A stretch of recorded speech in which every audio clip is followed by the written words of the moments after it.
Hmm.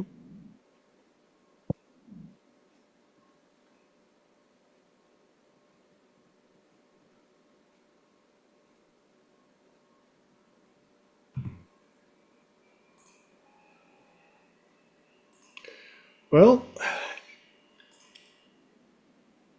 it looks like we are live for Triple T number 127, June 4th, 2024.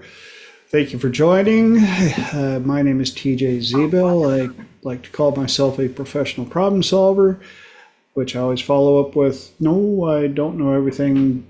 I just have a unique way of asking lots of questions from lots of people and gathering lots of brains to pick from.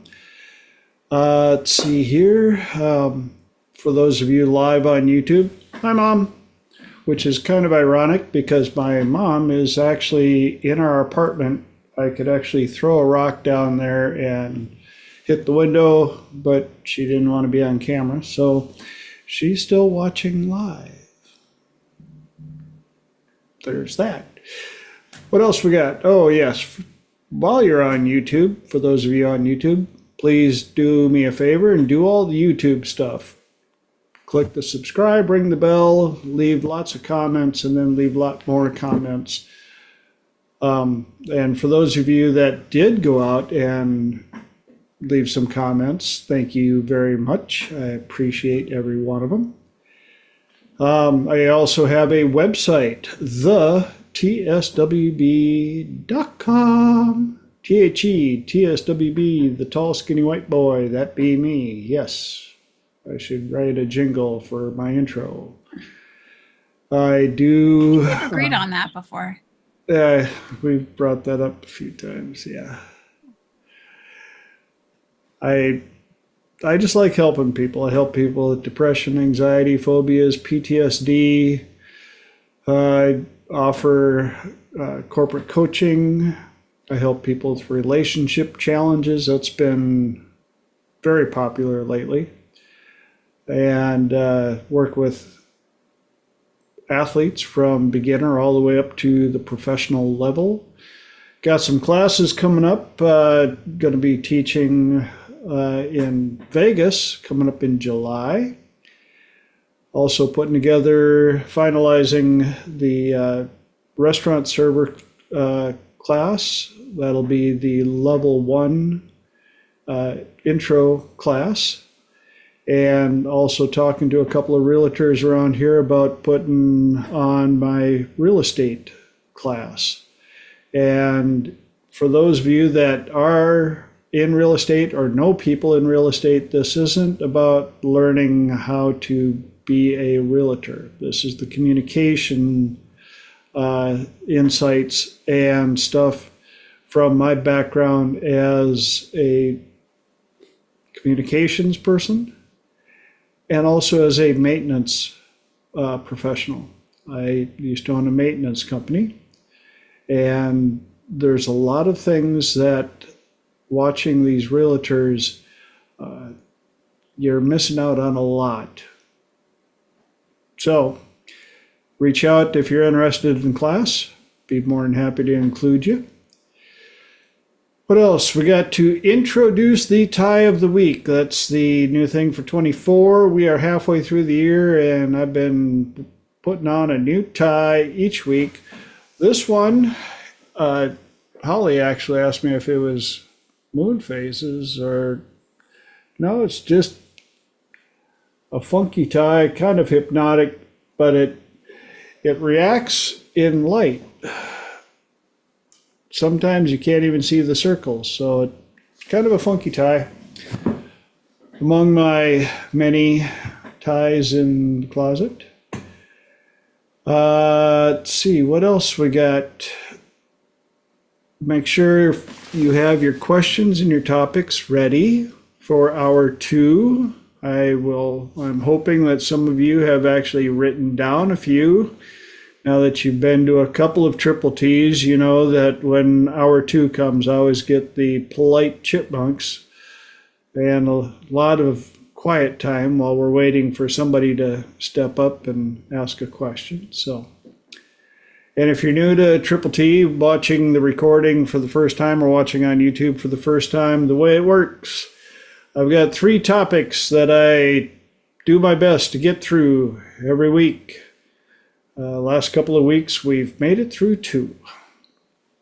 Second hour is open platform, open mic. Anybody can ask any questions. You don't even have to know how to spell NLP to join us and ask questions.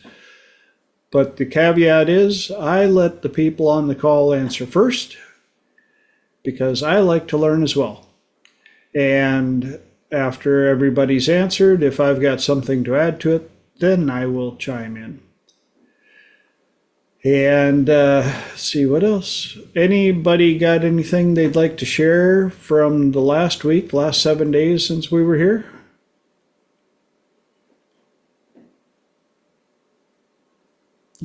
Yes, no, maybe. Been a quiet week? It has been a quiet week. I actually do. So in July, I am teaching at a women's retreat, and it is July 15th and 16th. And if anybody, yeah, super excited. And if anybody's interested, to reach out to me because there are limited seats available and it is filling up quickly. So I'm very, very extraordinarily excited. And I was invited to speak because of the TEDx that I gave a couple months back. So all good things.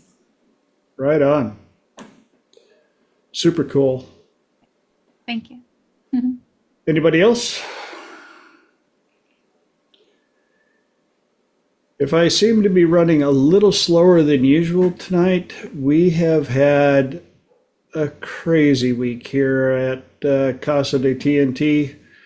We had all of the cabinets in the kitchen redone, a couple of doors redone, and I helped contractors yesterday replace 2 of our 3 AC systems.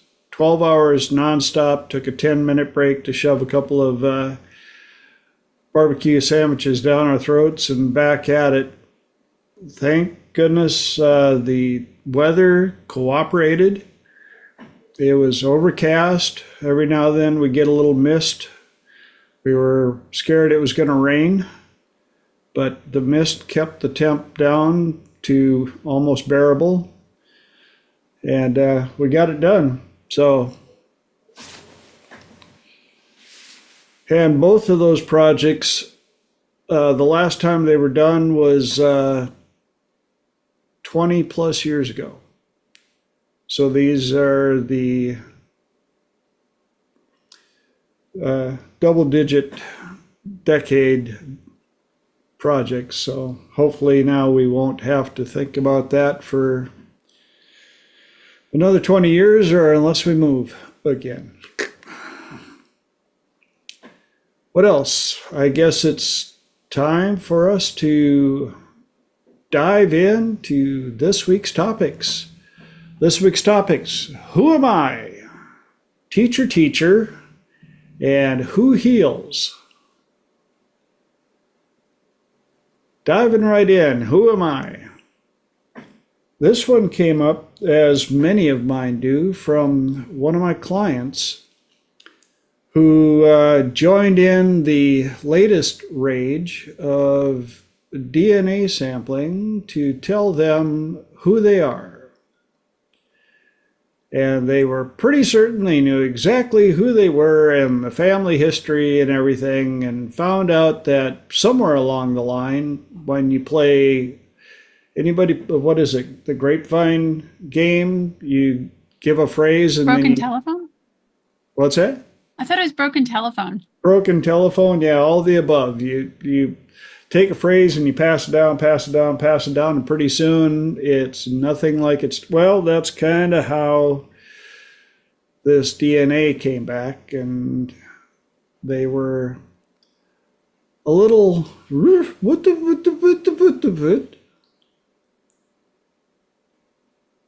And it was interesting that they let it rattle them as much as it did, because I said, had you not gotten it, did you know who you were?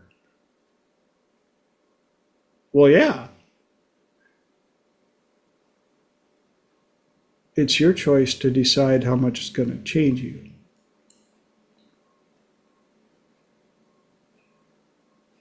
And so we went through and did the benefits, the pros and cons, the all the above, and so now they're trying to decide how they're going to balance all that information out.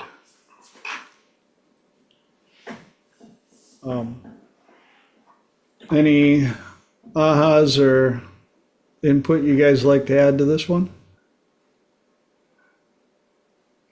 Lenora. I've never had that done. And I don't know. I think when I first started, I thought it would be interesting, but now I worry what kind of collection that's going on. So fairness, guys, I'm definitely on the conspiracy theory group. I have my tinfoil hat and I'm proud of it.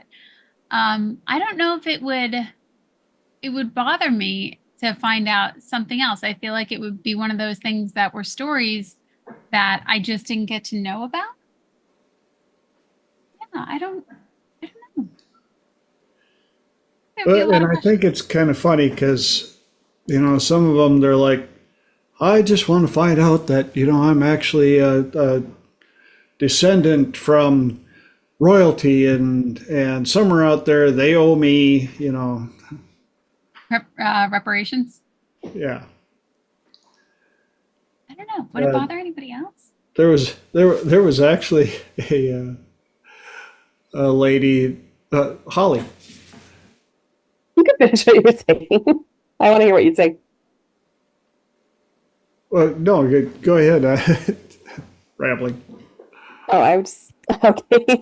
I was just going to say a couple. This is a totally random kind of segue of what it made me think of. I will admit too, I'm a little bit on the conspiracy theory of worrying about collection. If it were my work, fortunately, I'd feel a little bit more comfortable about it, but even still, but it is fascinating.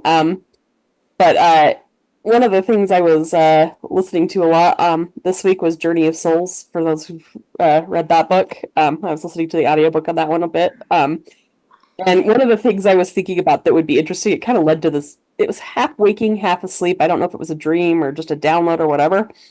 Um, but it was this idea of, for instance, thinking of reparations. Wouldn't it be fascinating if a lot of people, not everybody, but some people who believe they're entitled to reparations in a previous life they were a slave owner and they wanted to go through the learning experience of having the other skin color so they could learn that, like just a lot of things of kind of this idea of who do you think you are and what is your actual ancestry versus your and what if that person that you think owes you reparations was your slave in the past life, or and not to say everybody believes in past lives too, but it was just kind of an interesting thought experiment. Or like who knows how time works, in extreme versions of, maybe somebody who's a domestic abuser um, came back as their spouse that they abused and they got to play both roles. Like how interesting would it be to get that kind of perspective of, knowing who we really are? Well, the reason I was grinning is I was about to tell you there was a lady that did the DNA and found out that she did come from slave owners and had been a huge proponent of reparations. And all of a sudden she was like, um, well, this is a little, um, yeah. Mm-hmm. And before you start typing about this and that and the other,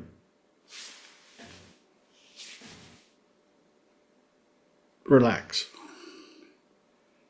We're not here saying we're for or against. It was just interesting back to the title of Who Am I? When your identity, something that you had built on your own for such a long time, gets changed that quickly. How do you deal with it? Yes, Lenora. Well, I'm curious, especially because I feel like in this group, we talk about identities and how they shift so frequently, but because we raise our awareness of it, going from, elementary school to high school student, that's a change in identity. Or even going from 12-year-old to 13-year-old, that's a change because you go into teenager, or even going from single person to married person, that's a change in identity. So I don't know, if you weren't that focused about identities, or your definition of an identity was very different and you didn't consider those part of your identity, I could see how it could rattle somebody. And I'm glad you brought that up, because a lot of people don't actually grasp how many identity changes they go through in life. And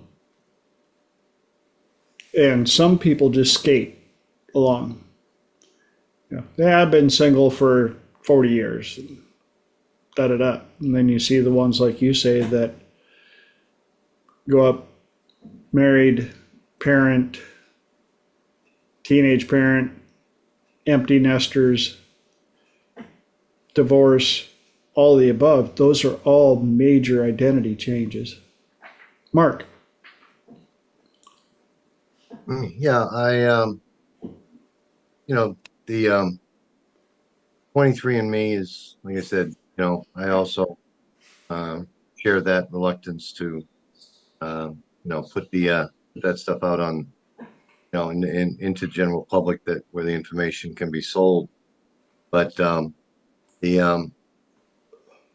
no, the no, but I think I think it's interesting to, we're all 6 degrees of separation from everyone else on the planet. I saw a National Geographic special that showed the tree of life, and we can't be any farther apart than 26 cousins on the tree. And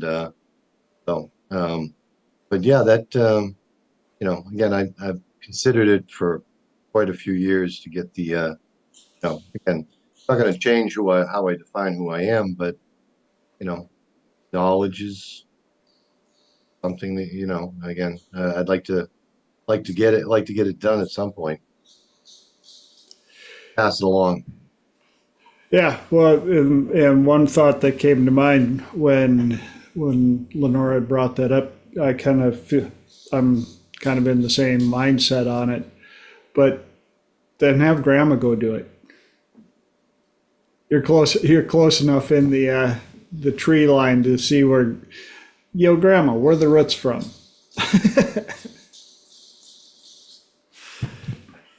And the other reason I brought this up is, as agents of change, we get a lot of people that come to us trying to figure out their identity without realizing how flexible it can be. You get to decide who you are. You get to decide what ingredients make up your personality, your identity. And, some people have shifts that are out of their control, like divorce or being widowed.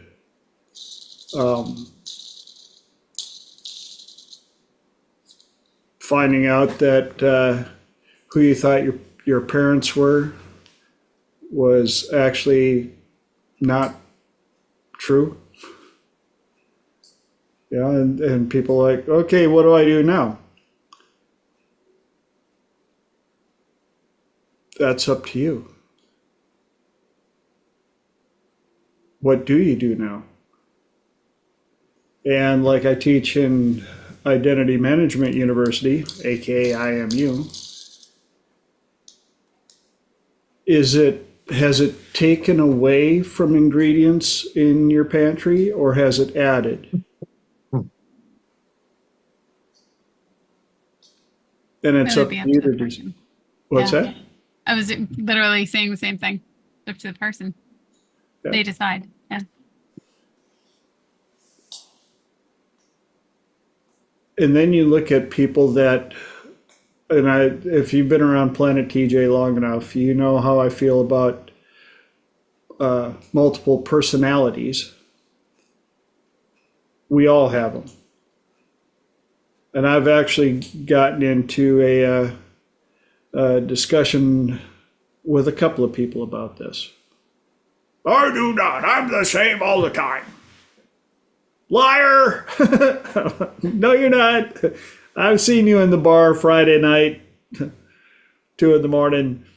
That is not who you are Sunday morning in church. 2 different people. And not the same person I see in front of your parents. And not the same person I see at work at the front counter. All different people.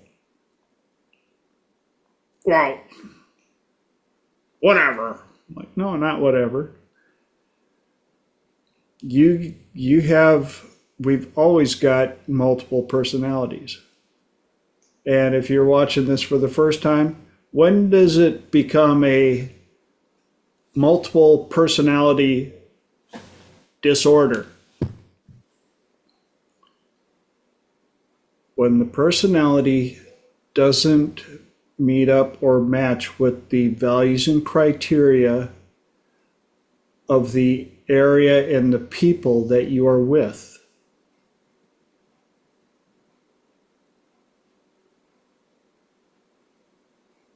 And if you're watching for the first time, before you start typing, here's why I've come to that conclusion. Would it be a multiple personality disorder, a personality issue, if you were just running around killing people that you don't know? Well, it depends.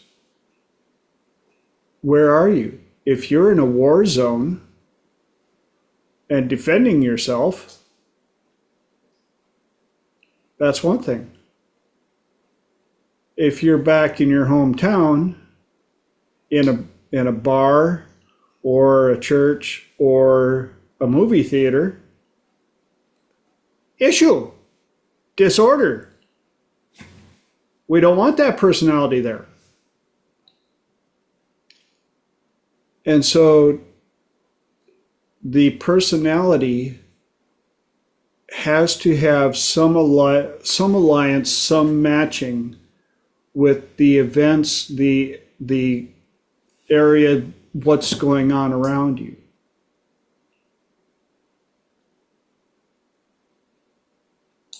In the same thing, in the same way, would it be a good thing to just walk up to strangers, shake their hand, and trust them and show them around places? Well, if you're the Walmart greeter, yeah. Again, if you're in a battle zone, might get you killed.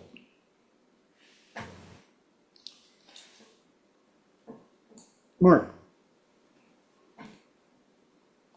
Curiosity. But again, true MPD is really kind of rare, like Sybil, if you've ever read the book. But they have tested people with true MPD, and for whatever reason, they tested their eyesight, and when they were in different personalities, their eyesight changed, their prescription changed. Very weird, and depending on the personality, their prescription, someone who has, bottle lenses for glasses, when they're in a different personality, they were 20/20. Yeah. I just thought, again, perception is reality. So, how the mind perceives the different personality, the filters, can even affect, the body, I just found that really curious. Another thing that I learned from Dr. David Snyder is, why was the identity created in the first place? a lot of times the identity in MPDs was created as a safety feature. And the best way to deal with it is to actually deal with it as an entirely different person. You address them as a different person. You ask them why they showed up. Why are they here? How were you created? And when you go back to the source and take care of the reason they were created in the first place, oftentimes they will realize they're no longer needed to protect the body they're in and will disappear. Mark. There was a woman that I worked with many years ago, probably gone now, but first time I met her, I met her at a little luncheon. She was had developmental delays, but she had she was a big woman, and she had a deck of cards that she was a victim of trauma, and the trauma kind of shattered her psyche like a mirror. And each there were certain cards that she identified with, again, probably to go and hide when the trauma was happening. Not to get too deeply into it, but no, I knew that much about it. It was the first time I met her. I said to her, I said, "Do you think there would be a day that you could see yourself, um, you know, um, putting the cards away?" And when I said that, her affect went totally blank, like blunted. And issuing from her mouth was a deep male voice that went, "That wouldn't be a very good idea." I was like, "Oh, no, that's not what I said." I said, could you imagine a day where you might not need them?" but but yeah, that personality emerged. Again, it was probably for protection. Like I said, all the different cards, they all had different personalities, and they were all, all those it took a long time for reintegration of those different shards of psyche. But yeah, we did a lot of good work over a number of years with her. That was kind Yeah, of freaky the first session. So, I uh, I actually had a client like that as well. That we were working, clearing some stuff, and all of a sudden, a voice that was not theirs at all came out and had a little discussion with me, and I had to go, yeah, no, I hear you, but this isn't where you belong. And we had a little discussion. And they decided to move on, but yeah, first time that happens to any of you out there who are agents of change and have not dealt with that, when it happens, hang on. It's a trip. Doesn't matter how much you hear about it. As soon as it happens, you're like, wow, um, okay, here we go. Anytime, anywhere, for any reason. Lenore? Oh, I thought you No, were. I'm just like, holy bananas. Yeah. Um, Mark, you were outside of Dunkin' Donuts and somebody had changed their name. Did you ever find out more details about that? That was a couple of months back. I feel like it was around Christmas time. no, I haven't found out any more about, but like I said, Okay. I thought the concept was intriguing. Um, and she said that she was a lot happier, and because all that bad stuff happened to someone else. So, I've deliberately caused a schism once. Okay. Yeah. This therapist, obviously locked onto it as a way to sidestep all this young lady's trauma. But I did it once with a police officer. in a gentle way, because he was, he was the same person, when he put on the uniform as he was when he was getting home, ordering people around, like he still had the uniform on. So I had, he had a nickname. So I had, when he took off the uniform, he became, the nickname. And then when he put the uniform back on, he became Officer Joe, and, and he really, locked in on that so he could be a different personality when he went home and had to deal with his wife, Yes. family, and it was a healthy one. But yeah, you're juggling, nitroglycerin when you try to deliberately cause a schism, Yeah. Okay. in my opinion. And I was going to say, if it works for the person, do you even bother addressing it unless they're saying, like, this is something that bothers me? Well, again, you have to ask permission, again, but if it can sidestep things, again, help them cope in a proactive way. As far as that, I don't know whether or not the long-term benefit to that young lady of changing her name. Obviously, it was with her permission. She chose her alternate, Mhm. um, and she reported she's a lot happier, in that alternate. So Yeah. I don't know. Like I said, I've never tried it. In that, I mean, I've done the thing with the police officer, deliberately causing a Yep. schism, Mhm. the two personalities. He needed to be one guy when he was on the job. He needed to be a completely different person when he was home. He couldn't have that officer Joe personality because it was destroying his family. So we got him to just leave it in his locker with his Yeah. uniform, and then again, That's it cool. was quite successful. Hmm. TJ, did you try it? I saw you nod your head, so I wasn't sure Yeah. also. I did that with Okay. a doctor who was having major issues dating Oh, okay. because their personality as a doctor was so rigid, Okay.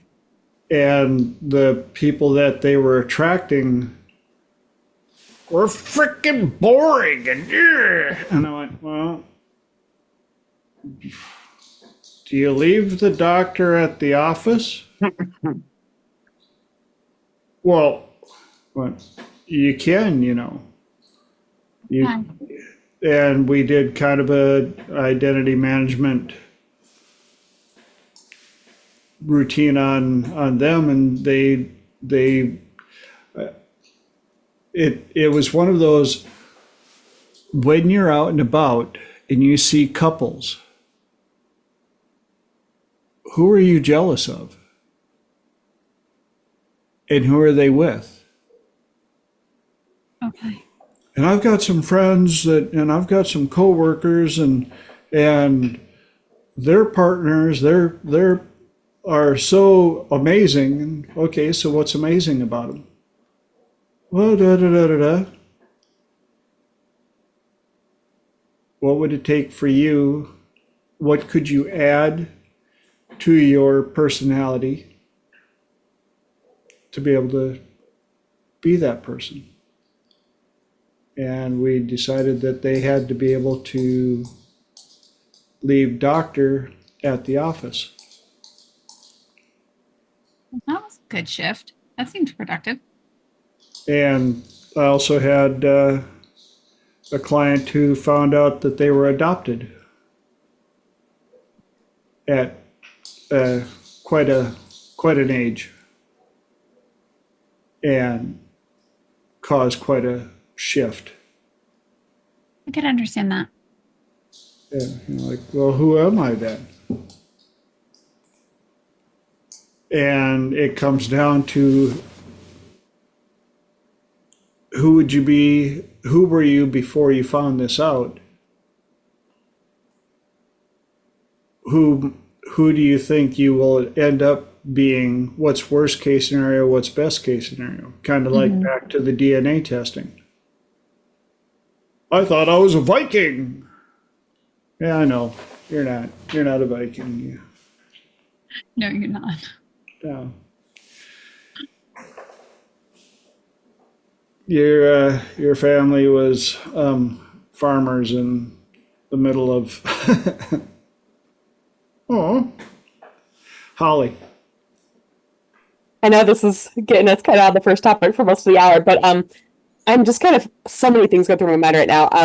But one of the things I'm just kind of curious to get some follow up on is just this idea of the power of labels and how they could be used for such good, but also such bad. Especially what I'm thinking, the shall we call them the less than positive labels?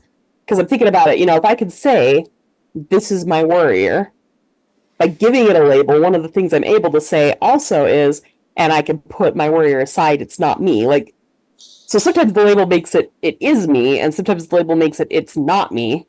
But if I start saying I am a warrior, I'm now stuck in that. But if I say this is my warrior, then I can like put boundaries on it where I didn't see it before. But now that I have a label for it, I can see it, I can isolate it, I can de-identify it from it. So I'm just curious about this dichotomy of by labeling something, I can become it more, I can lock myself into it, but at the same time, sometimes I can't get out of it until I give it a label. So I'm not even sure what the question is in there, but um, interested to hear people's thoughts. Well, what that brought up for me is just like when I do smoke cessation. Are you a smoker or are you a person who uses nicotine products? Who am I? With the I am statement is so powerful, but people use it so nonchalantly without even recognizing the labels they put on themselves. And oftentimes it's just in the act of making them aware of the I am statements that they're using and getting them to drop or change them can get amazing change like that. Mark. Yeah, that again, identity by design, but I don't remember if this was Dr. David's, but there was a pyramid of all the filters, how we filter things Yeah. out and behavior or you know, labels. Sometimes when you link your identity to a label, it controls you. You disidentify, like you just did with the smoker. Um, you get to control it. So Yes. you got to be careful with the labels. You have to, again, I'm, not fat. I'm just a person that eats too much. Because then you get to control it. When you allow behavior to control your identity, it controls you. Just wanted to emphasize your point. Yep. Thank you. Lenora. So I heard it a little differently, and especially when I can get in my head. And I thought this, it's so funny, Holly. You and I are definitely spirit sisters because I thought this over the weekend and I was like, I bet you this would resonate with Holly. And I was worrying. And one of the things that I know TJ really finds very, very helpful to ask his clients is this yours or somebody else's? And I looked at it going, is this my worry or is this a learned behavior of worry? And even if I put the version of myself that's worrying out there and I put it out in front of me, I go, okay, reveal yourself. And it actually completely like unzipped a costume and it was somebody else's worry. It wasn't even mine. And I was like, is worry ever mine? And I was like, whoa, pump the brakes. Of course, there's definitely times where it's you, Lenora. Like, come on now. And in that case, I found it to be really helpful so that because I was identifying with it, and then I had to decide if it was mine or was it somebody else's. Did I pick this up? Is this just a habit that that because we have this level of awareness and we keep going deeper with this level of awareness, it keeps revealing new layers and more layers. And just when you're like, oh, I'm settled, it's like, ha, and it drops the floor out from under you. And you get to another, hilariously enough, I think it's like the labyrinth where you somehow go deeper, but go higher. And like stairs are all over the place. It's a party in here. And that was one thing when, especially when we're stuck in worry. I like the disassociation. And I was also going to mention there is okay, I'm going to save this for the second hour. We'll come back to me. To be continued. Good. We got a topic for the second hour.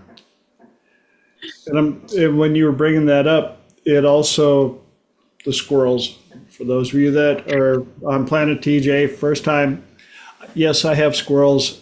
My squirrels have squirrels who have squirrels.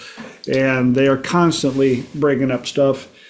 And what popped up was when you understand face reading and you start self-analyzing yourself, because who you been around with the most your entire life? Mm-hmm. And I know some people that you look at their face and you see the deep over nurturing and the massive fear, and you start talking with them, and what do you think shows up naturally? Worst case scenario thinking, maybe? A lot of negative self-talk, a lot of self-doubt, and same thing, like you brought up, Lenora, is it yours or is it somebody else's? Why do we cut the ends off the ham? Well, that's what great grandma always did. Hey, great grandma, why do we cut the ends off the ham? Well, it's the only way it fit in the pan I owned. But we're still doing it 5 generations later. And then we get to decide, do we want to keep it as a tradition? Or do we want to go, wow, I've got much bigger pans and it looks kind of weird sitting in that big pan and the ends get dried out. And I've been ruining my ham for how many years? Grandma, why couldn't you just buy a bigger pan? I never knew. And here we are, again, 17 minutes to the end of the hour and 2 subjects left, 2 topics left. Anybody got anything else to add to Who Am I? Before we move on? Then with your permission, we're going to switch over to Teacher. Who remembers one of their favorite teachers while they were in school? Anybody have a favorite? I had a few. Who remembers a teacher that, no, shouldn't even be called teacher, don't know how they got the classification teacher, don't know why they were even paid to show up to school? Had a couple of them as well.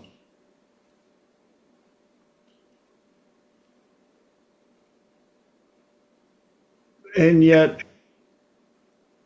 somehow, you bump into a couple of them, and they still have fans. And then you talk about your favorite teacher, and there's some of your classmates that couldn't stand them. What was the difference?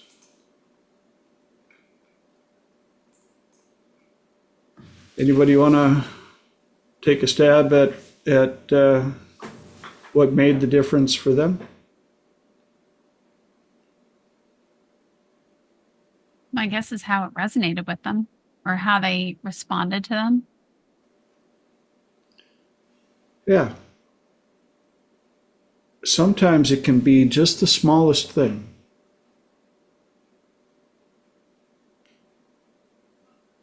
And I look at everybody on here as teachers.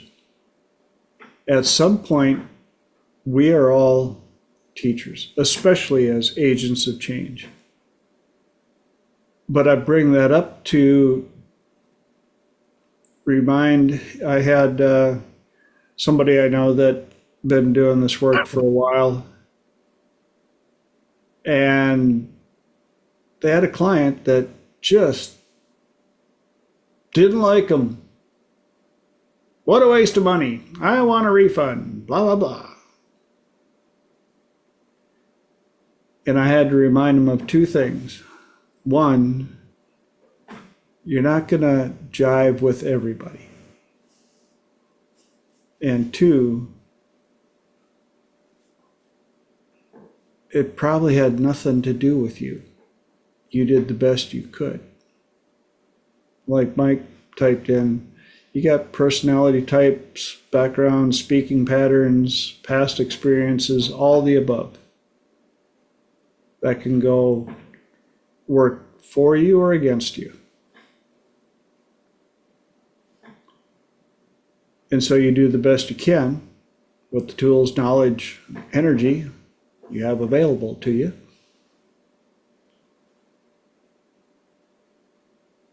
But you also have to realize that you don't have to appeal to everybody. In fact, I would tend to say if you're appealing to everybody, you're probably a little too vague and maybe a little wishy-washy. You're probably afraid to get a little edgy. Dogs don't bark at parked cars. And so sometimes you got to get out there on the edge and not be afraid to have an opinion. And not be afraid of being judged.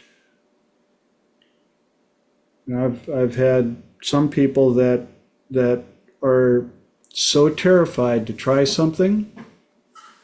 Well, what are the other people going to think?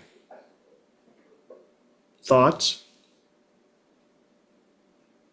Well, yeah, but, and trust me, I grew up in a town this big, like this big, where everybody knew everybody knew everybody knew everybody. And you had to get kind of thick skin after a while because everybody knew everybody knew everybody. And you could either be the fit in and be small and hope you don't offend anybody and live a life this big, or realize that one of two things will happen.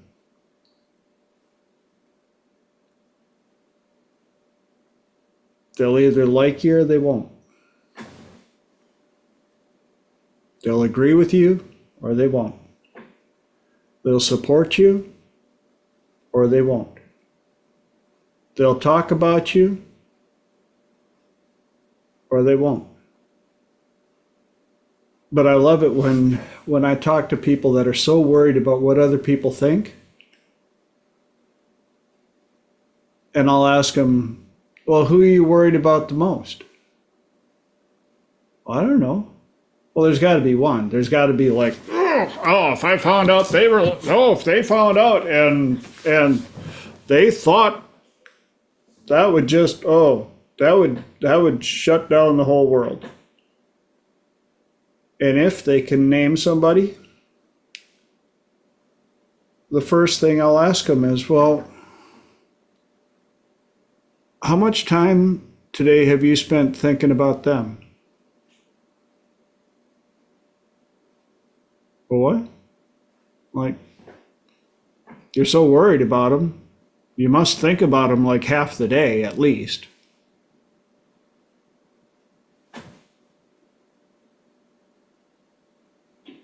And have you had a chance to spend time around them or talk to them to find out what they think about others? Oh no, I've heard when they talk, they found out about so and so. I said, oh, so they're gossipers. You're worried about them gossiping about you. If they're gossiping about everybody else, they've probably already found something about you anyway. And if nothing else, give them something to talk about. But don't live small.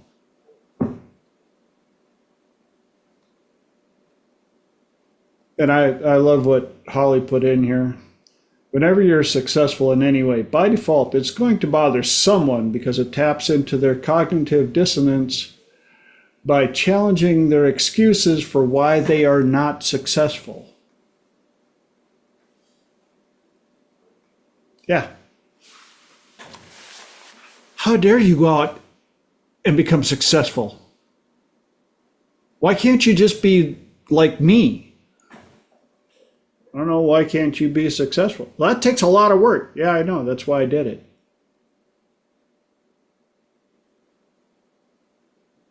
How dare you be the life of the party? Why can't you be miserable like me? How dare you go out and travel the world with somebody? You should be here, good like us. And not to bag on religious people, but I've seen some religious people that bagged on people, and finally I was like, whoa, whoa, whoa, whoa, time out. Are you churching or are you judging? You don't get to do both. Pick one. You gonna church or are you gonna judge? What are they doing wrong? Well, I don't like it. Good. Pray for them. Leave them alone. Are they hurting anybody? No, they're going out and they're having fun. They're doing stuff.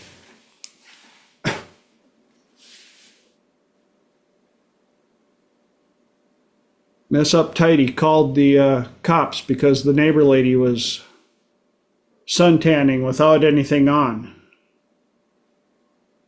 And the cops showed up and went, where? In her backyard. Well, where's her backyard? On the other side of the fence.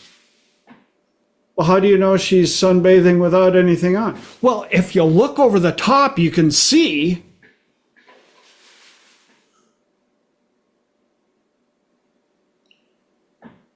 That's how bad some of them are. Nobody taught them to worry about their own problems or how to support others, even if they're different.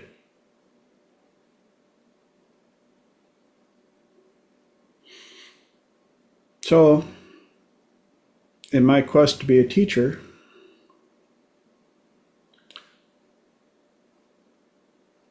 I've come up against the challenges a number of times to make sure that I teach my perspective without attacking others in the process. You may not agree with what I teach.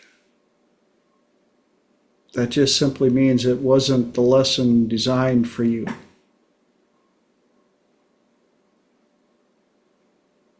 But I try to put value in regardless of who you are, what you think, what your background is.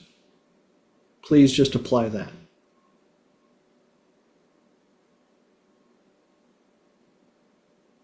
How's that? That work? Oh, we got all sorts of.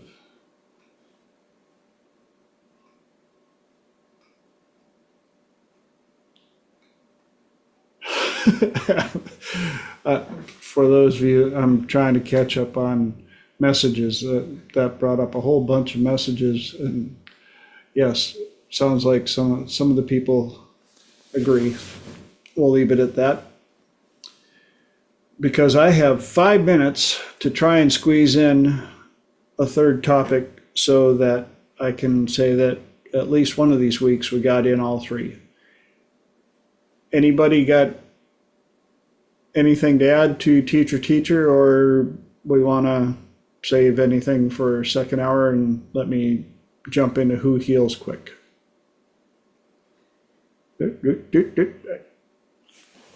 Okay, we're going to try and hit who heals really quick.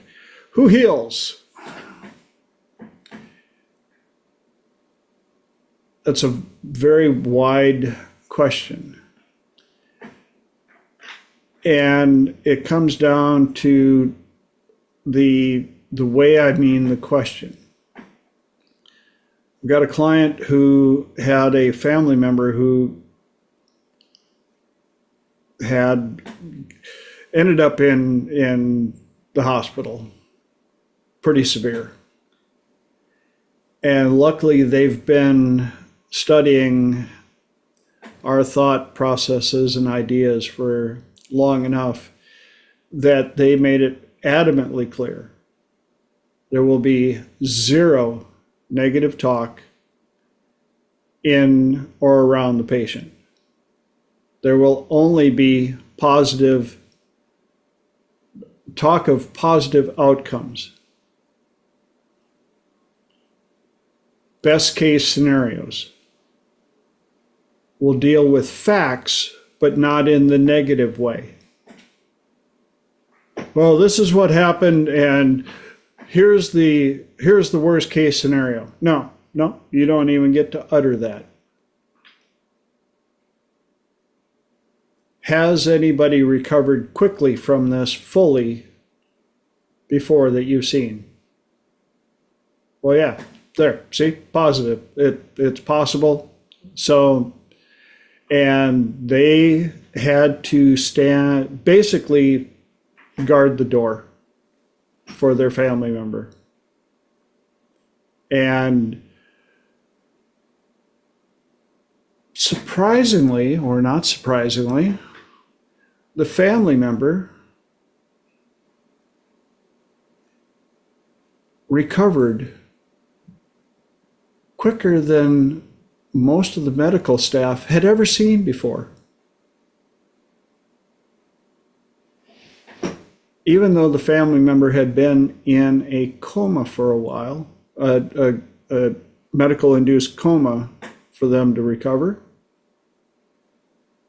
the family member said that they heard the people talking. They remembered them talking. And they remembered the energy when it shifted from negative to positive.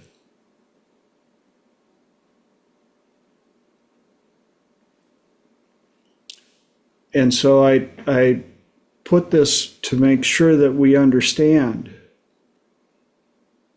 I am so adamant against worst case scenario talk, negative self-talk, because it is poison that is unneeded and unnecessary. I've got to get this put down on bumper stickers and motivational pictures to hang on the wall and all the above. And that is, in the quantum of possibilities, best case scenario has just as much probability as worst case scenario. Which one will show up the most? The one you feed the most energy to and the one you look for. Time will pass regardless. So it's up to you to decide which would you prefer. And it cracks me up. People are like, well, that's, worst case scenario, worst case scenario. I said, is that really what you want to happen? Why would you want that to happen? Well, I'm just saying. I know. That's why I'm asking you. Why are you saying that? Is that what you really want to happen? Well, no, that'd be terrible. Then shut up. What would be a best case scenario? And they get so exercised, so comfortable, so used to worst case scenario speaking, that when you challenge them and say, fine, but what's a best case scenario? Oftentimes they can only come up with one. They can come up with 75 worst case scenarios just like that, rattle them off just like an auctioneer. All right, this is what could happen. We could da. Okay, what's the worst case scenario?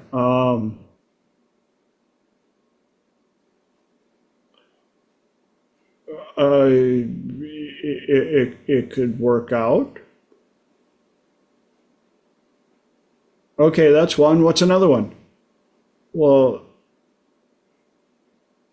there can only be one best case scenario, right?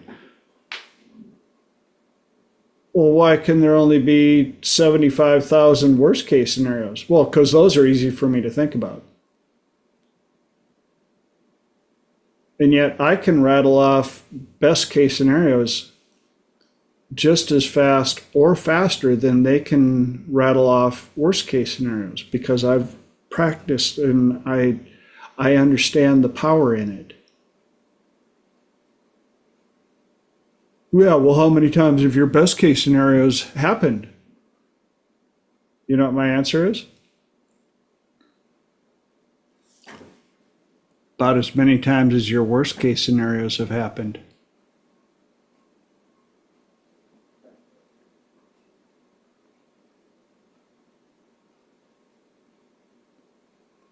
How many times have you had something go bad lately? Let me tell you how many times I've had something go good.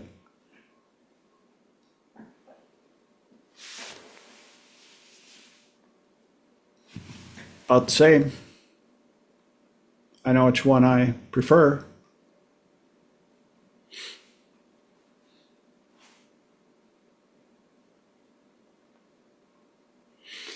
And that takes us past the top of the hour, which means I'm invading your guys' time. But at least we got in all three this week. Any inputs, ahas, epiphanies on who heals before we turn it over to you guys? Because I know that Lenora's got a topic. She promised she's got a topic. She's got a question. So we're not going to have the quiet time while we dive right into hour two. So. Did you say who heals? Who heals? That was the Okay. that was the title of the topic. Gotcha. That's so ironic because I had a question about. I'm going to piggyback off of that. My question is, especially when it comes to who heals and the work that we do and the work that we all have this great passion and deep interest for. And the lovely Holly and Mark were kind of segueing into this before Triple T started. And if we're talking about past lives, so I'm somebody who also believes past lives. And when we have this level of awareness, do you think that we came in with this choice to have this level of awareness because we are so much older in our soul, spirit, infinity? What are your thoughts? And then do we inspire other people to help themselves? And I don't like the idea of being a healer. I don't particularly think that. I think we're guides so that each individual person finds ways to help and heal themselves. Great question. Open So, the conversation. for those of you new to Triple T, again, if you're just watching on YouTube or watching the recording, this is where I sit back and let people on the call answer first. And if there's anything I can add to it, then I will add my 2 centavos. So, who's got some answers and perspectives for Lenora's great question? And if I interrupted your thought process and you would like her to say it again or ask it again.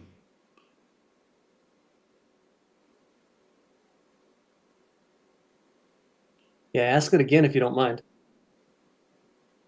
I was going to say, I don't really know if I asked a question or I just spilled my thoughts out on the table. Do you think that because we have this, what I feel like is a deeper level of understanding, we're extremely curious and we keep having conversations about it. And then we also help other people resolve the things that are going on in them. And I feel like we're having very different conversations, but also much deeper conversations than what some may see on social media, such as, you know, what people are wearing or what the weather is. And I was curious if we happen to be older souls. I do believe in past lives. Do we happen to be older souls that help people evolve their soul and to help them resolve what they're experiencing in this physical experience? So there wasn't really a question. Holly. I'll take a stab at it. I think I'm gonna have to think about it too, so I may come back and be like, I completely disagree with what I just said. But I have to go back to that other question that I texted you about. So okay, oh, guys, sorry. no We worries. have to have a limit. Maybe like the deli with the ticket counters. No, I love your questions always. So one of the things I've kind of thought about, and once again, this is getting really speculative, just like my personal opinions more, which I, tend to lean away from, but we'll go for it. Anyway, so one of the things I thought about is, first of all, I think that there are different kinds of lifetimes that we choose to live. And so I do think that there's something kind of inherent in our souls that is just part of who we are, like a memory, nature, so to speak. It can change, I believe, in life. I think that's part of the reason we're here in life, is to grow and become something new. And, that I think most people tend to get better every time they go through, even if sometimes it feels like going backwards, 1 step forward, 2 steps forward, 1 step back sort of thing. Because that's sometimes, growth is messy. But at the same time, I think that, like if we came down here, I think sometimes, the role that we picked might be just, oh, I want a vacation life because life's been difficult. These are just theories, but things that I've heard from other people discussing. Where another time you might come down specifically to go through, and I know I keep saying come down, and whatever that even means. I think of it as dimensions, but whatever. I'm going to have a life where specifically I am choosing to inspire these, maybe I came in more of a supportive role, or I came in more a teaching role, or this time I'm more in a learning role. And I think we do all of them. I'm not saying like it's one life has to be one, but I think there's more of an emphasis to some. One that gets a little bit weird for me too is it possible that sometimes an older soul might want to come down and do a more limited life just to remember what that's like to be able to empathize with it more. So I think that the possibilities might be almost endless in, what role, which might be, I think it's important to keep that in mind, because it's an important reminder, never judge somebody else. Never get in this place of, oh, I came into an imparting wisdom life this time, and that means that I'm better than somebody who came to a maybe came with a low IQ, low emotional quotient, that sort of thing, because maybe that's what specifically they chose to learn, and they could be way more advanced than me. So I think it's because that's, I think, where a lot of it comes in too, is if you come into a life where it's like, oh, this is an imparting wisdom life, it can go to your head sometimes, and you have to be so careful about that, because it's like, it's one thing to embrace it, it's another thing to start judging yourself and others, if that makes sense. Yeah. Um, Very interesting. But I will definitely say too, like, and once again, like I said, I've been listening to a lot of Journey of Souls, so that's going to color a lot of what I'm going to say. Um, but it definitely does sound like a lot of people have like for instance that they talk about like their teachers or whatever might come down. So this is getting all my weird dreams I had this week.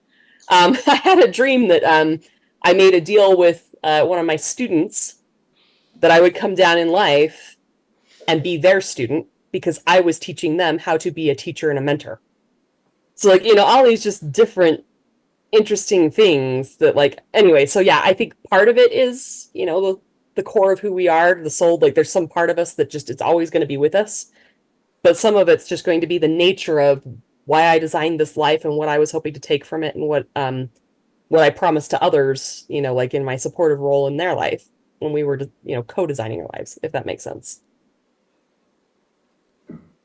Very interesting. Cool. Great answers. Very. Thank you. Michael. Michael had his hand up first.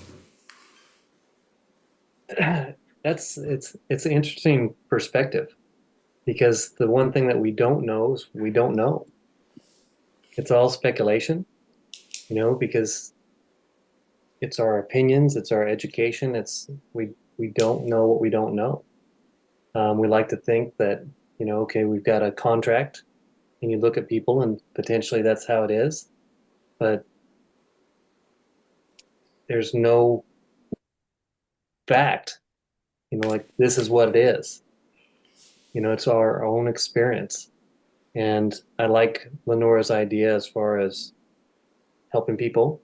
And I think that everyone on this call, we focus on helping people. And if we can make people better, that's where it's at. So interesting. Awesome. Mark. Great answers across the board. And, if we are old souls here, still a line from National Treasure, those with the ability to act have the responsibility, to help us evolve souls, or you have the responsibility to help. I love that movie. Cool. Very. Elijah, good to see your face, my friend. I wanted to pop back to last week. I know Holly had mentioned the underachiever, the overachiever, and the achiever.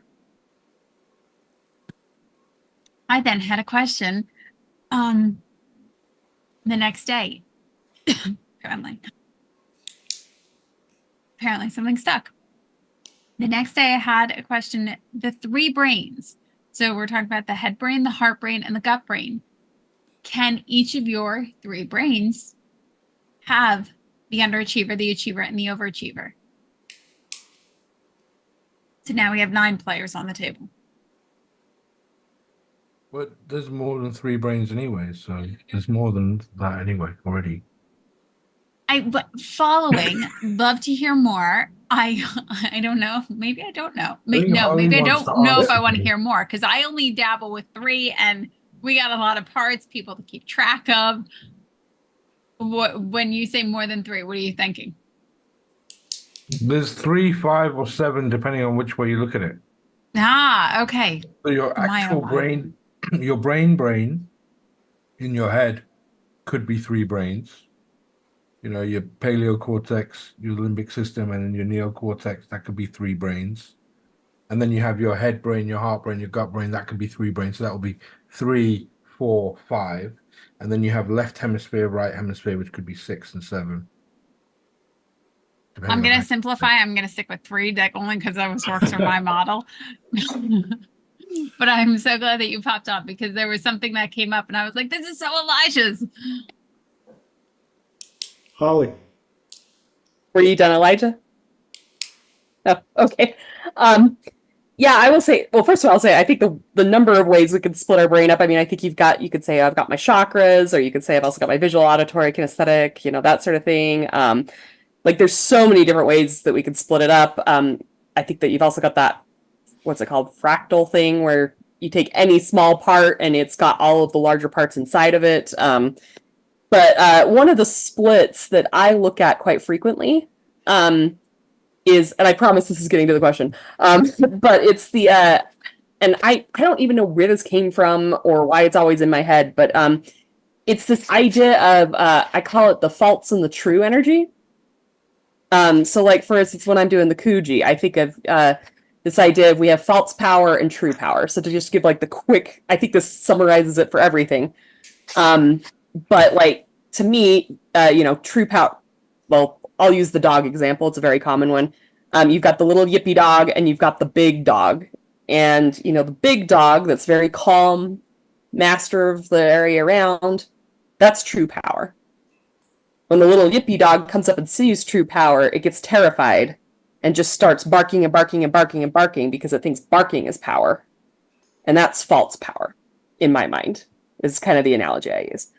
So, I kind of feel like the overachiever and the underachiever are the cycle of the faults. I call it the overachiever underachiever cycle, because I believe that once you get into it, you tend to, I kind of explained it before, like you get into overachiever mode, you overestimate how much time you have, how much energy you have, how many resources you have, and you make all these very, very lofty goals. But like the achiever can make lofty goals too.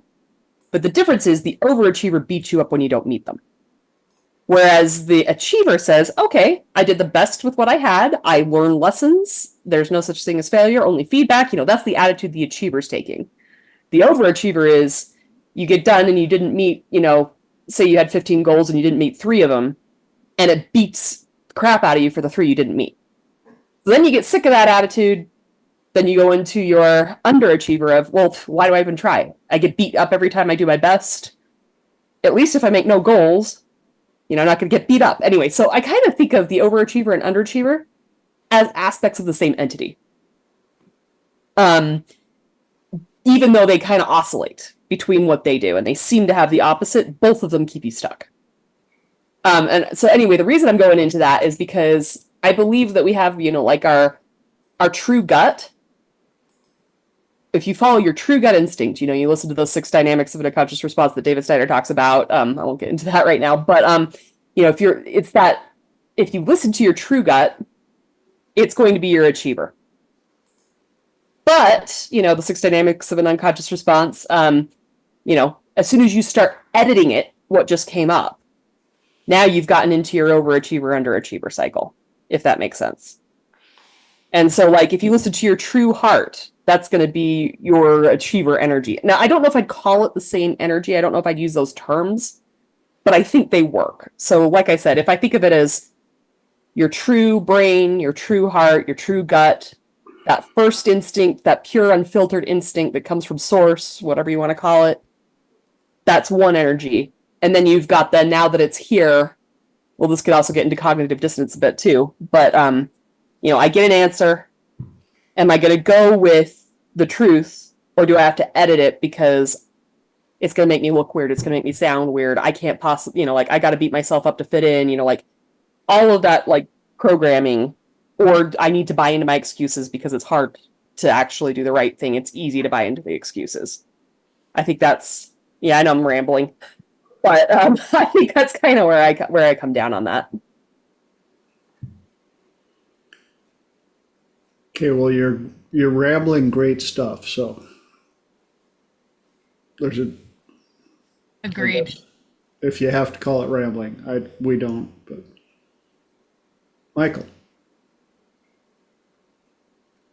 Elijah, first of all, great breakdown on the brains. That was fantastic. And Into the Laura, point.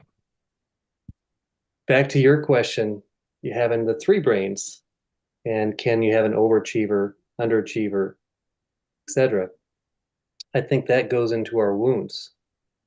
And when you go into your wounds, depending on where you're at in your growth, where you get damaged, can affect each individual brain. And so, absolutely, I would say that you can have underachievers in your gut or an overachiever in your head. So, I mean, it can totally work. And then when you go back in time and see when the damage first happened, then you can undercover that and help that person grow. So, but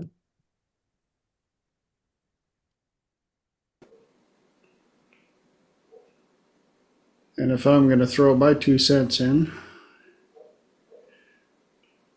I think we all have the capacity of fluctuating between those three settings regardless.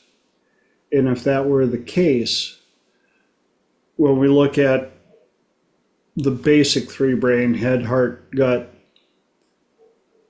I think it would depend on the subject. Are we talking about something about love? Well, which one's going to remember certain things and why, and how is that going to apply to what we're dealing with today? I deal with a lot of relationship clients right now, and their head knows better. Their heart is still stuck in the beautiful Hallmark movie that they've created about the situation, and the gut is like, yeah, no, something ain't right. And so you know me, famous quote, depends on the situation. But I think the more we get in tune with who we are, where we want to go, and listening to our body, listening to our different brains, and deciding who we want to be at the end of the day, I think we'll have a little more advantage than hopefully most people, or who we were the day before. Does that help, or that cloud things up?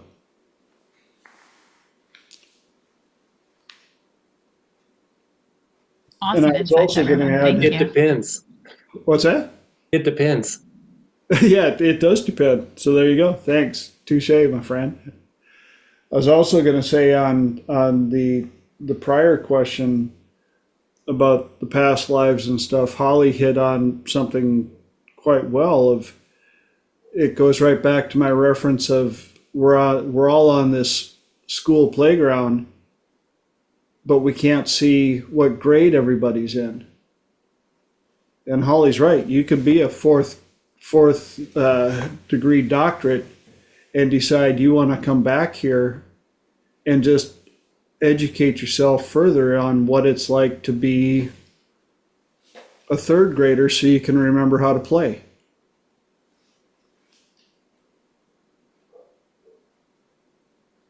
So,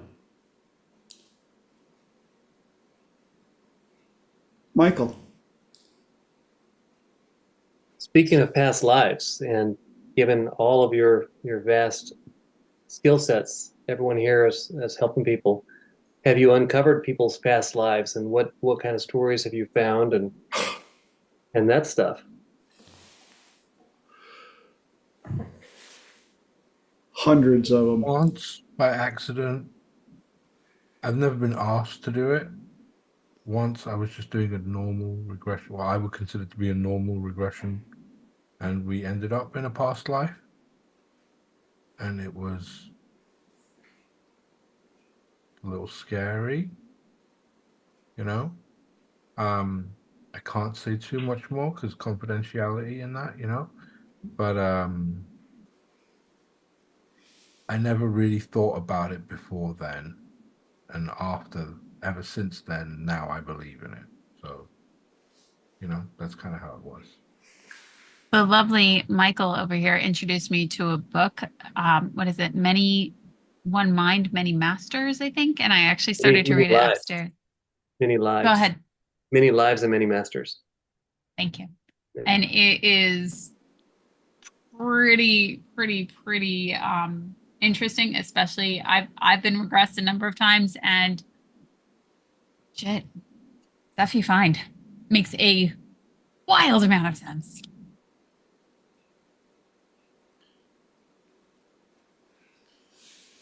Holly. I'll say, what I just said about the confidentiality, for other people, I won't get too much into those stories, but I figure I can tell my own stories. But there are a couple things that kind of popped out at me. So one of them is I had this past life regression into, I had some really terrible experiences in that life. And like I said, whether it's metaphorical or real, I don't think it matters. It's real to my brain and the healing's real. That's what matters right now to me. But one of the interesting things was when I got out of the life, I look back at the person who was basically tormenting me in that life, and they weren't even real. They were an NPC sort of thing. They were a construct that I had created when I was like planning the life in order to teach me something.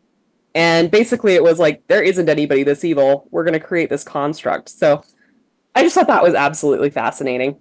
So Holy bananas.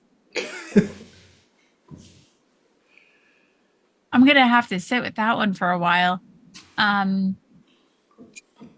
Dolores Cannon. Linda, what does Dolores Cannon say about past lives? Oh, there is there is kind of like a library where you go and you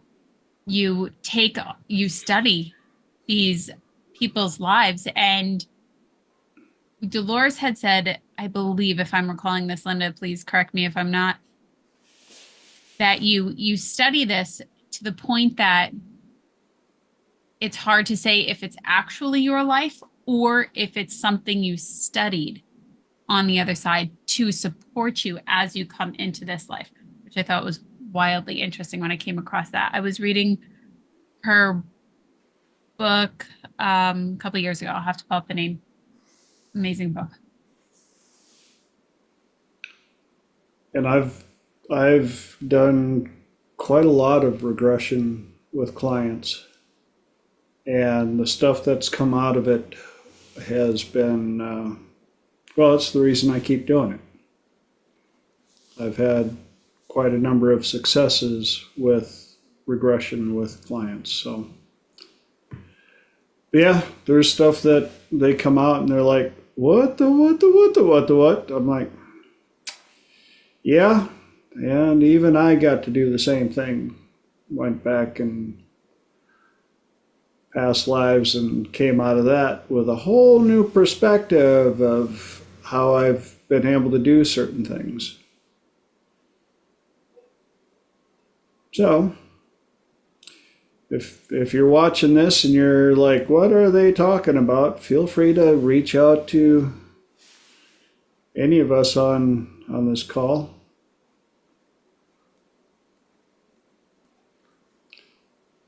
That leaves us with 32 minis left.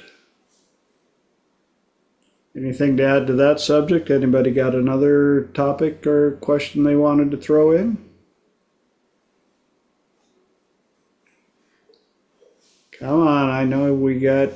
I definitely have another question, but I was waiting to see if other people had questions. I have a question. Go for it. Lenora, what is your question? Aww. My question is about safety. What kind of routines do you guys have? Is there anything that you find really beneficial to quite literally ground and feel safe, or things that work for your clients? I like the idea of building a toolkit about it. And the reason I ask is because there was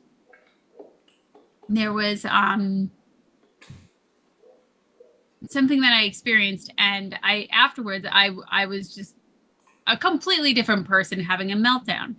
And one of the things that was really helpful, and I only found this to be helpful when I'm by myself and I'm doing clearing work, because Elijah, you were the one that taught it to me, was double disassociation, of which I keep butchering the name, and this is just now how I refer to it. So when I have a part that's having a meltdown, I literally get it out in front of me, and then I separate it. I separate the energy and I separate the person. And if I need to, I'll keep separating it. And I found that to be really helpful. The reason I asked about grounding was because had I done prep work before that, I might not have had this situation. Who knows? Feel free to play. Bravo, by the way. Double dissociation is amazing.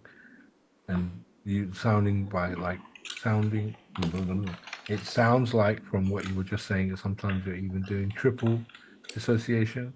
And that's uber cool because each thing that you separate, it's just going to create even more distance. And that distance is what's going to give you the safety you're talking about.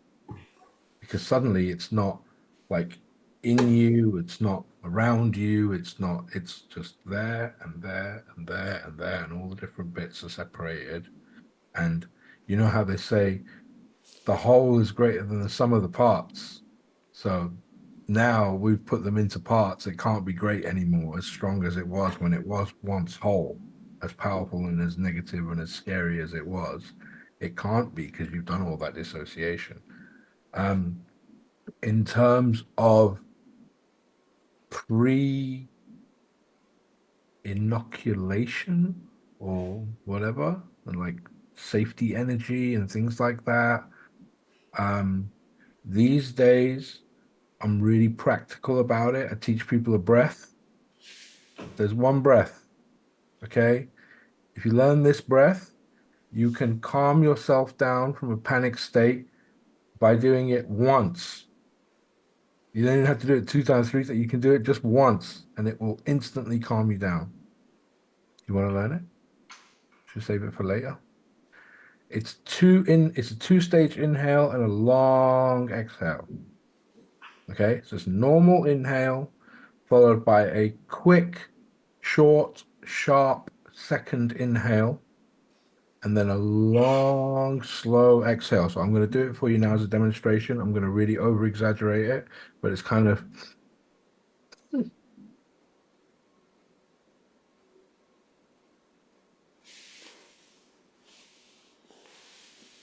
right. One more.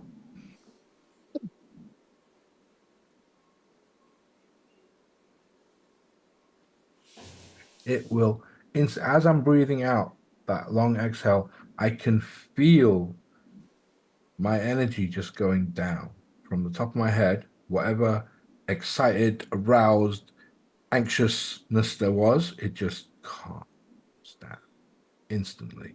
If you do it twice, 3 times, you could be full-blown mid-panic attack. You do this breath and it will ground you instantly. So teach people that going in, they have it, it's a tool, it's there, it's ready to use. And if they find themselves, I say, do the breath, do the breath. And do once, twice, suddenly it just nudges you more into parasympathetic. For those of you who don't know, sympathetic nervous system is your fight or flight response. Parasympathetic nervous system is your much more relaxed, chilled out response. And it just nudges you more to that side. And that's pretty much, like I said, very practical about it these days. You can do the whole, okay, so TJ's answer, it depends who you're sitting in front of. What do they like? I do what my client likes. If my client likes flowery, colorful energy that makes them feel all lovely and safe, we'll do that. If they're a business corporate-y type person who's like money, money, money, time, time, time, go, go, go, you just teach them the breath because they can do it in like a couple seconds, right? So it's context dependent, who you're talking to, what kind of stuff they respond well to. And that's pretty much what I have for that. Sorry, Holly, I kept talking all this time. You had your hand up. No, I just am getting in line. I'm loving everything you're saying. Oh, seriously, exactly what I need to hear. That was amazing. I guess I'll just jump in. I'm glad you're asking this, Lenora, too, because it's a question I honestly like. This is high up on my list. They say we're we get the answers we're supposed to have. It's exactly the topic I need. And yes, thank you, Elijah. I needed that, definitely. Just two things that kind of popped into my head. First of all, I think it's important to remember safety, as great as it is not always the most useful energy. And sometimes we get so chasing safety, and I'm definitely guilty of this, that we don't take the risks we're supposed to do. We don't dive in and get the growth. We don't dive in and do the things because we're chasing that safety constantly. If you're in a, like a car accident and there's somebody who is, a kid is trapped under a car, you don't want safety. You want the adrenaline that comes from knowing you're in that kind of a situation, and you need that adrenaline burst to survive the situation. So anyway, but the other thing that kind of came into my mind, so I'm very fascinated by the stories from September 11th. I think it's a fascinating study of human nature to see how different people responded to that day. But when I think of safety, one of the stories that comes to my mind, I don't know how many of you know the story of Brian Clark and Stanley, gosh, I can't remember his name, that were in the towers. But Brian was talking about his experience, and he was on floor 84 in one of the towers. And most of the people from that floor did not survive, obviously. And yet, when he tells a story, he knew instantly that he was going to be okay. He just got this download from the universe. You're fine. You're going to survive this. And hearing him talk about the entire experience, it was just, he already knew the result. And so he never really panicked through the entire experience. He just went through and followed his path. But it was interesting because he was also talking about people he knew that day that didn't survive. And he said that some of them had this feeling of like calm, and they just knew that it was their path, that day they weren't supposed to survive. And they just went about being nice to the people around them, trying to save as many people around them as they could. So anyway, bottom line, what I learned from this, I think too, is, just recognizing that if it's our time, if today is my day, it's my day. If today is not my day, it's not my day. And that could be for, big things. But if today's my day to, and like I said, I'm not necessarily the best at following through on this, but, if today's my day to lose my job, if today's my day to become homeless, if today's my day to get a terminal illness, I think there's a little bit of, stuff we could do to ground ourselves, to help ourselves maybe skip over what I call optional things. But, just recognizing that, yep, this is what's supposed to happen. And this is the best possible thing. And yeah, maybe in my limited view from down here, I wouldn't choose it. But there's a reason I embraced it. Maybe this thing that's so difficult for me right now is the thing that's going to forge my soul into who I need to be. And so I think when you get that perspective of believing that everything that comes into your life for a reason, and just because it seems negative here doesn't mean it actually is negative, I think for me that helps me really ground and really follow the path when I do it, which, like I said, I'm not always the best at following through, but that is definitely my attitude on it. Cool. Great answer. Thank you for sharing that. I also wanted to say the breath work that Elijah just demonstrated, I use that a lot when I'm trying to fall asleep at night, especially if I get noisy head. And I'm like, all right, enough. And I'll do 2, 3, 4 of those breaths, and it allows me to shift down to fall asleep faster.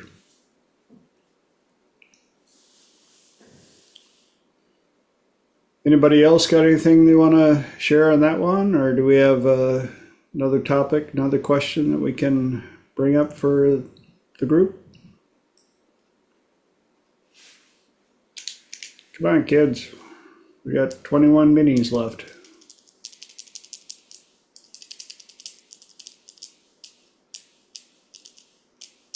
Bueller. Mark. Yeah, I had a question. I had a client today who, he said, young man, and said, yeah, I'm not sure I need to come anymore. I think I'm done. And of course, I echoed that back. You think you're done? He said, yeah, well, I've worked through a lot of my major trauma and stuff like that. And, I think I'm done. I said, where does our responsibility lie? If you know that there's still a lot of meat on the bone, we insist that they come back. I mean, do you, you know, do you, you know, you, you know, if you know they're not done, but I don't know they're not done, how does everybody go about that? Great question. Michael. That's a good one, you know, because that's where you're fighting your own battles, because you know that what you can do is help somebody. In my job with sales, you get a closed mind, and there's no close to open a closed mind. So you just got to keep working, and then when the student's ready, the teacher will appear. And if the student freaks out because you hold up a mirror, they bail, but odds are they're going to come back to you. So you just got to trust the system, trust the process. Good answer. Who else has an answer for Mark? I said let them go. Let them go, let them trip, let them fall. They need to know. It's like saying, what if my kids want to move out and get their own place, but I don't think they're ready to handle that responsibility? As a parent, you gotta let them go, right? You gotta let them fall, you gotta let them trip, you gotta let them graze their knee, right? If you have done the work that got them to the point where they think they're done, they will obviously remember, and the rapport that is built and the bond that is created, the transference that occurs in those moments when there's deep emotional cleansing and release, right? They're not going to forget you. They're not going to go to another therapist. When they need you, they will come back. Guaranteed. Just let them go. Because the moment you start trying to force or coerce them, you're going to lose them. That's the way I would just let them. If you think you're done, then it's been my pleasure. You know, if there's anything in the future, by all means, my door is always open, but I wish you the best of luck. Thank you, Mr. Client, Miss Client, whatever. And that's it. You just part ways. Right? That's the way I would.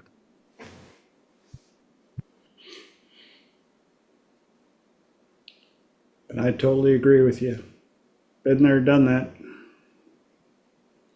And like you pointed out, when I first started it, I tried to fight for them and ended up losing them anyway. But the ones that I said, awesome, well, if anything else comes up, feel free to just reach out. I'd love to hear how you're doing, good, bad, other, whatever goes on. Don't be a stranger. Stay in touch. Would love to hear how you're doing. And those were the ones that came back later. And a couple of them admitted it was cash worries. Other ones, they got overly confident because they felt the change and they were like, yeah, I've got this. I don't got this. And some, it's for some, I think it's the double-edged sword of what we do.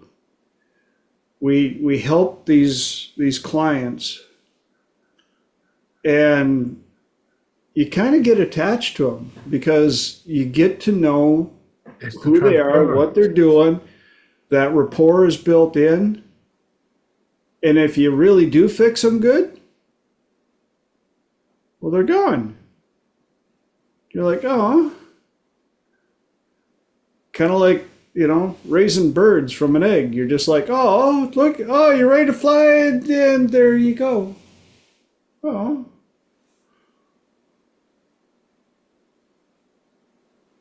But you can take pride in knowing that you helped in that process.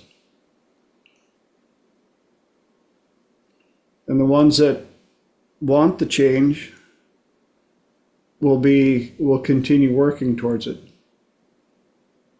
some of them, you got to remember, will seek us out to help prove that they can't be changed. I've dealt with them before as well. Michael. It's kind of like a caterpillar. You know, I went to a thing way back in the day. It was called Celebrate Your Life with the Hay House group. Met Deepak Chopra and Wayne Dyer. Oh, And wow. Wayne Dyer gave his dissertation, which was amazing. And just he was a neat guy. But did y'all know that the cells in the chrysalis of a caterpillar are called imaginary cells? Because the caterpillar completely dies in that, and there's nothing remaining, and they're imaginary, and then it turns into the butterfly. And when you see a caterpillar struggling, or an egg that's peeping, which is popping out of its shell, if you help it, sometimes you'll hinder it. You know, so they need that pressure to completely transform. And with Elijah and you releasing the client, say, hey man, when you're ready, we're here, but go on your learn your lesson. I think that's where it's at. 100%.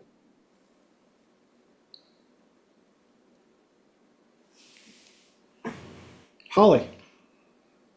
First, I'll say ditto to everything everybody's already said. Like, I can't say it any better than that.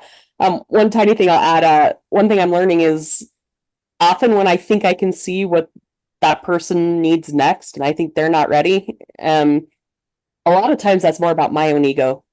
And I think I'm seeing it clearly, and I'm not always seeing it clearly. And that's been a really hard lesson for me to learn, and I'm still learning it. So yeah, you got to let them follow their path. You got to let them fail, but also, because as soon as you get caught into I know best for you, that's also when you start losing the rapport. So maybe the reason they had to walk away is because you weren't listening to them. You thought you knew best. They sensed that and they had to walk away. So, I mean, like, yeah, on the one side, honor what they're going through, but also say, how can I learn from this? And how can I help this with my own ego? At least that's what I'm trying to do. Good answer. Quick shout out to our lovely Fran. So good to see your face here, my friend. Well, we've got 13 minutes left on the Tiki Talk. Who's got another question or topic? Just to wrap up this last one that we were just talking Yes, about, please. is a quote from Kenrick Cleveland. I transcribed it once, and I've always kept it in my mind. He said, "The best thing that you could ever believe that is that where you see your clients, what they say to you when you first begin interacting, what's true for them in their world is absolutely 100% correct. Assume that whatever they've experienced in their life, whatever they believe to be true, whatever values they hold, have gotten them to the place of now where you now find them. And in this now, where they are, is absolutely correct for them. Now, you may know something better, but they don't. So, with everything they know is exactly as it should be, the questions they have, the concerns they have, and the view that they hold in this world.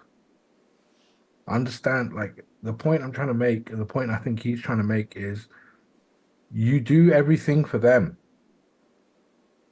Like, it's on us to change ourself and our technique and our strategy and our way of delivering the message and our way of guiding to fit them. Not that we have some technique that we learned from a book or a video or a seminar, and we have to somehow manipulate and maneuver and coerce the client into a frame that now that they are here, now the technique will work on them. We have to adapt and change the technique so that it works on them where they are now. Yes. Right? And that's the same thing. Like if in this now they think they're done, then you say, okay, you're done. Because that's where they are. Right? If they then come back and say, oh, I thought I was done, but it turns out, then we will adapt again. Right? We are change engineers, change specialists. If we ourselves are not changing moment to moment with our client, changing ourselves the way that we are and the approach we use, then we'd be the biggest hypocrites of all. Right? Okay.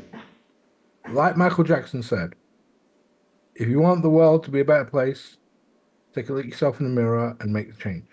Okay? It's on us to change. Who do I need to be so that they can feel safe to become the way they want to be in front of me? And it's the same thing when I used to teach instant inductions, okay? Or when I used to teach physical rapport. You used to you'd place your hand on someone's shoulder, and instead of rocking them left and right, you would place your hand on their shoulder and you would move yourself left and right. And as you sway yourself left and right, they begin to sway with you all of their own volition. But once they start swaying with you, that's it. The trance is done now. You're already in. But if you try to move them, they resist. If you try to move yourself, they follow. So it's about having that connection and then moving yourself so that they will follow rather than trying to move them. I hope that makes sense. I know I kind of blabbed a little bit and did like 2-3 different points in one go, but I hope that makes sense. Perfect sense. Thank you for sharing that. Anybody got any ahas, epiphanies, comments they want to share on that?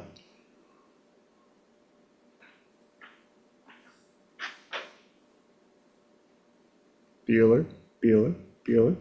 Otherwise, we got 8 minis left for follow-up. Michael. There was a statement, I can't remember it exactly, but it's something about being a rope. And you can't really push the rope. You just gently go with the rope. You know what I'm saying? Yep. So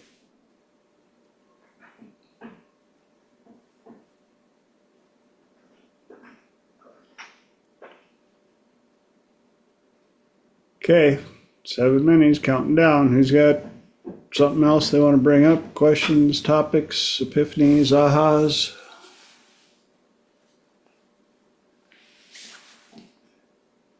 I will comment. We miss you on here, Elijah. We do. So honestly, no, in the spirit of complete honesty, I was struggling for a little while, some of my own issues and some of my own challenges and some of my own disputes and arguments with people who were really close to me that just upset me. Do you know what I mean? I never thought I'd end up arguing. My mother, I'm sorry this is going on YouTube, but yeah, I had an argument with my mom and it just it turns your world upside down because it's like, well, hold on, I'm not talking to mom anymore, and it's kind of weird because mom's old and we don't have that much time left with mom. And, you don't want to be spending that time angry. And anyway, it's a whole thing, whatever, regardless. But the issue is not resolved, by the way, but I still feel better, so I feel better. I had a wonderful chat with someone who I've not spoken to in forever. And it's someone who doesn't even really know me that well, right? and they said some shit that, like, I was complaining and being down and kind of just like, you know, really mopey and negative. And they said some shit that, for whatever reason, reminded me who I was and who I am, and what it was like to be a bit more hello, excuse me, hi, I'm here, right? I have stuff to share. And so I feel a little bit better. I have felt a bit better for the best part of a week now. And so I thought I'd drop in, say hello, you know, and I'm happy to be here, happy to see all your faces, and thank you for being so welcoming. Awesome. Thank you. Glad to have you here. Michael. Elijah, real quick, just a little input if you don't mind. I was having issues with my mother, and it's an ongoing type of thing as well. And I had a guy in Cabo who we had a little sit down on my presentation with him, and he says, "Is your mom? You need to be the sun." And I'm not talking about SON. You need to be the sun. You're the light. You're the light of her life. And when you embrace it that way, it's completely different. And you know, when we get into like layering and stepping away from situations, whatever their view is, it can't hurt you. But as long as you're still the sun, it's where it's at. So, You know, believe it or not, you have no idea that has greater meaning for me as an individual. Some of you may have heard of my sun shield. Some of you may have heard, may be aware that I do like a good ambiguity as well, sun and sun, right? So that's actually hit pretty good just now. cool. Yeah, thank you, Yeah, Mike. brother. Appreciate it. Got it. Awesome. The other thing that I was going to bring up is when you brought up the song lyric. We've touched on song lyrics, two different triple T's now, and so it was cool that you just happened to bring up one of the ones that we had talked about. So Wait, did I miss that song lyric? Was that before I came in? no, these were a couple of weeks ago. Oh, okay, cool. That's why I say I missed you, and then you brought up that song lyric, and I went, oh, he must have been connected some way, somehow. Yeah, who would I'm just know? going to leave it at that. Yeah, somewhere, somehow. All right, we're counting down the minutes. Anybody else got anything they want to add? Any ahas, epiphanies, questions we can sneak in quick? Just want to say to people, it's never over. It's never over. So long as you have breath and your heart is pumping, it's not over yet. And the whole thing, listen, the whole thing can change in an instant. Yes. Because change happens in leaps. Okay? And you don't know how big a leap it's going to be. Okay? It's possible to have a quantum leap in a moment. So, you know, if you're a little bit down on yourself right now, it's not over. You still got time. That's all I want to say. Absolutely. What a great way to close this one up. Because that takes us right a couple of ticky talks away from the top of the hour, where I unfortunately have to close it in respect for everybody's time. And every week you'll hear me. Thank you, everyone, for bringing your precious commodity here.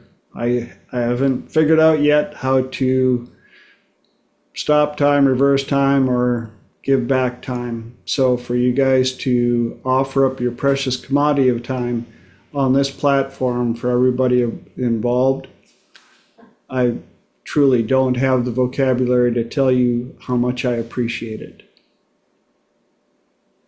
And so until next week, when I hope next week, speaking of next week, we're going to have somebody else help me out because I don't know if I'm going to be able to dial in and connect because I won't be in the US. My wife and I are going on Bay to the K. We're going on vacation, going to go to Cancun, and I'm going to set my butt in some sand and drink a couple of margaritas, I think, and have a bunch to eat because I just need a little mental health time. So